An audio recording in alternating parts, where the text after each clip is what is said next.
இங்க ஒருத்தன் காட்டுக்குள்ள மேப்பை பார்த்துட்டே போயிட்டு இருக்கும் போது திடீர்னு அந்த மேப்ல தனியை தண்டுற மாதிரி காட்டுது. இவனுமே அதை என்னன்ட்டு நல்லா பார்த்துட்டு இருக்கும் போது ஆப்போசிட்ல காட்டுவாசி மக்கள் நின்றுட்டு இருக்காங்க. அவங்கள பார்த்தோன்னே தான் கொண்டு வந்த பைக்குள்ள கைவிட்டு உள்ள இருந்து ஒரு மேப் மாதிரி எடுக்கிறான். இப்ப அதை பிரிச்சு காட்டி அதுக்குள்ள ஒரு டிராயிங் இருக்கு, அதுதான் நானே, சுத்தி இருக்க மக்கள் தான் நீங்க அப்படின்னு அவங்களுக்கு புரிய வைக்கிறான். ஆனா அதுல இருக்க ஒருத்தன் புரிஞ்சுக்காம இவனை பார்த்து அம்பெடுத்து விடுறான். இவனுமே பயந்துக்கிறான். ஆனா அந்த அம்பு இவனை குத்தாம மேல மரத்துல கட்டி வச்சிருக்க ஒரு கயிறுல போய் குத்துது. உடனே அங்க இருக்க பாலமுமே கலந்து விழுந்தோடனே அந்த பாலத்து மேல ஏறி அந்த பக்கம் போறான். அவங்களும் இவனை ஊருக்குள்ள கூட்டிட்டு போறாங்க. அந்த ஊருக்குள்ள போய் பார்த்தோன்னே அங்க இருக்க எல்லாருமே இவனை வித்தியாசமா பாக்குறாங்க. பொண்ணுங்க கூட பையனை பார்த்ததே இல்லாத மாதிரி பாக்குறாங்க. அப்ப அந்த ஊரோட தலைவருமே வந்து இவர் தான் புதுசா வந்திருக்க டீச்சர் அப்படின்னு சொல்லிட்டு இவனுக்கான தனி ரூமுமே கொடுப்பாங்க.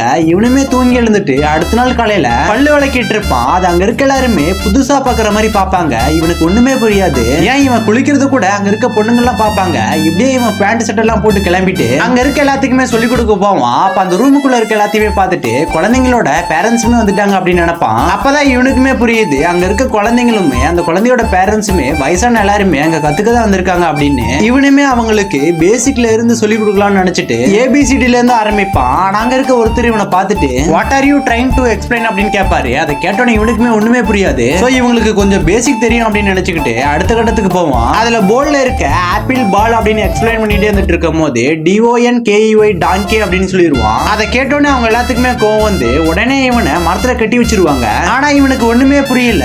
டாங்கிங்கிறது ஒருவேளை அவங்க வணங்குற கடவுளும் அப்படின்னு நினைச்சுப்பான். ஆனா இவன் டாங்கிக்கு ஸ்பெல்லிங் தப்பா சொல்லியிருப்பான். அதனாலதான் இவனை கட்டி வச்சிருப்பாங்க. இப்ப இவன் இங்க இருந்து தப்பிச்சு போறதுக்கு ஒரு வாய்ப்பு மட்டும் தான் இருக்கு. அது என்னன்னா 15 நாளுக்குள்ள இவன் இங்கிலீஷ் படிச்சு முடிச்சுட்டு அவங்க வைக்கிற எக்ஸாம்ல இவன் பாஸ் ஆகணும். இவன் அந்த எக்ஸாம்ல பாஸ் ஆனானா இல்லையா அப்படிங்கிற வீடியோ வேணும்னா கமெண்ட்ல எஸ்ன்னு கமெண்ட் பண்ணுங்க. இதோட பார்ட் 2 போறேன்.